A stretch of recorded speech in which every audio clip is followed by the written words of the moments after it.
របៀបធ្វើទឹកស្រូបបាយនិងជៀនភ្លើងមាន់ឲ្យទន់ឆ្ងាញ់មួយនេះបងប្អូនអាចមើលហើយយកទៅធ្វើលក់បានយើងមានតិចក្នុងការចម្អិនធ្វើមិនខ្មិចកុំឲ្យតែភ្ញៀវមកដល់ក៏ចាំយូរទឹកស្រូបបាយនេះឆ្នៃថ្មីហើយរបៀបពងមាន់ក៏វាខុសពីរាល់ដងដែរម៉ឺនុយប្រចាំតូបពេលព្រឹកឥឡូវនេះគឺយើងមានបាយមាន់ជៀនហើយនិងកាទៀវបាយមាន់ជៀន8000កាទៀវមួយចាន10000យើងបរងសេវាកម្មពេលព្រឹកឥឡូវនេះឲ្យលឿនជាងមុនបាយព្រឹកតូបខុនពីមុនមានចំណុចខ្វះខាតច្រើនតែឥឡូវនេះខ្ញុំធានាឲ្យហ្មងថាមកដឹងតែសេវាកម្មលឿនរសជាតិខ្ញុំតែចាំឈរធ្វើផ្ទាល់តែម្ដងមួយរយៈមុនខ្ញុំរៀប schedule ត្រូវទេទ្រាំតែបានចូលគេហ្នឹងម៉ោង3ម៉ោង4ភ្លឺព្រឹកឡើងម៉ោង9ម៉ោង10បានចូលផ្ទះបាយមានចំណុចខ្វះខាតត្រង់ណាខ្លះបងប្អូនអាចឆាតប្រាប់បានខ្ញុំក៏ព្យាយាមកែតម្រូវឲ្យល្អទៅតាមនឹងដែរមាន់មួយទម្ងន់9ខាមទៅ1គីឡូយើងអាចធ្វើបានបើសិនជាបងប្អូនអាចលៃដល់6ចានក៏បានដែរយើងបែងចែកសាច់ទ្រូងសម្រាប់ផ្នែកជើងនិងស្លាបយើងមិនចាំកន់វាទៀតយើងប្រឡាក់ដាក់គ្រឿងឆ្នាំងដីមួយចុងសាព្រាបាយប្រេងឆាសម្រាប់ការផ្សំគ្រឿងបងប្អូនអាចប្រើទឹកប្រឡាក់សាច់ខុនក៏បាននិងមួយក៏លាយគ្រឿងខ្លួនឯងក៏បានដែរតាមរសជាតិហាងរបស់យើងសម្រាប់គ្រឿងវាមានប្រេងខ្យងទឹកត្រីអំបិល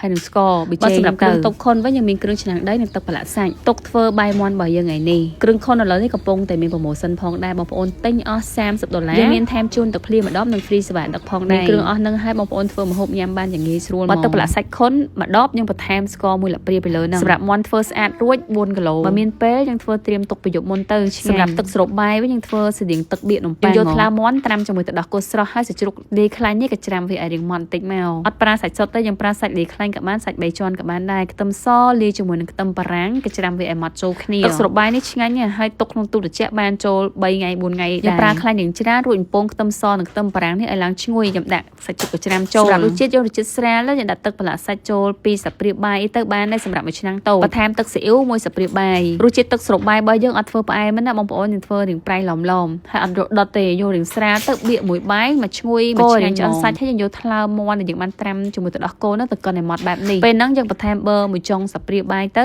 ឲ្យវាឈ្ងុយក្លិនប៊ឺតិចៗនៅក្នុងហ្នឹងប៉ុន្តែនៅពេលដែលធ្វើរួចអត់ដឹងតែមានប៊ឺទេគ្រាន់តែវាឈ្ងុយបើខាត់ទឹកយើងថែមទឹកស៊ុបកាទៀវ1វែកទៅ2វែកតាមរាវឬខាប់ដែលយើងចង់បានបើធ្វើញ៉ាំនៅផ្ទះធម្មតាយើងប្រើទឹកជាជំនួសក៏បានដែរឆាមើលតាមអាសាច់ឆ្អិនល្អយើងបង់ទៅស្លឹកខ្ទឹមមកហើយទឹកស្រូបបាយរបស់យើងឡើងឈ្ងុយជាតិខ្ទិះល្អហ្មង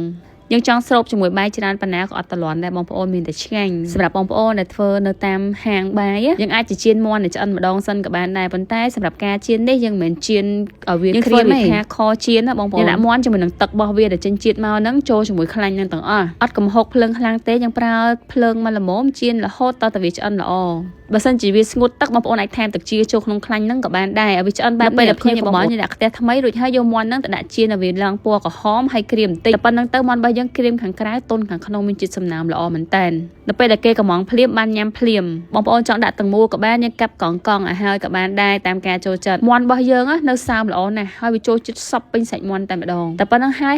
បន្ទាប់មកយើងដាក់ទឹកស្រូបបាយទៅច្រើនតិចតាមការចូលចិត្តប៉ុន្តែបើខ្ញុំដាក់តែបន្តិចទេបងប្អូនមកបងប្អូនមកញ៉ាំបាយតុបខុនសេវាកម្មពេលព្រឹករៀងយឺតប៉ុន្តែឥឡូវនេះធានាឲ្យហ្មងថាមកភ្លាមបានញ៉ាំភ្លាម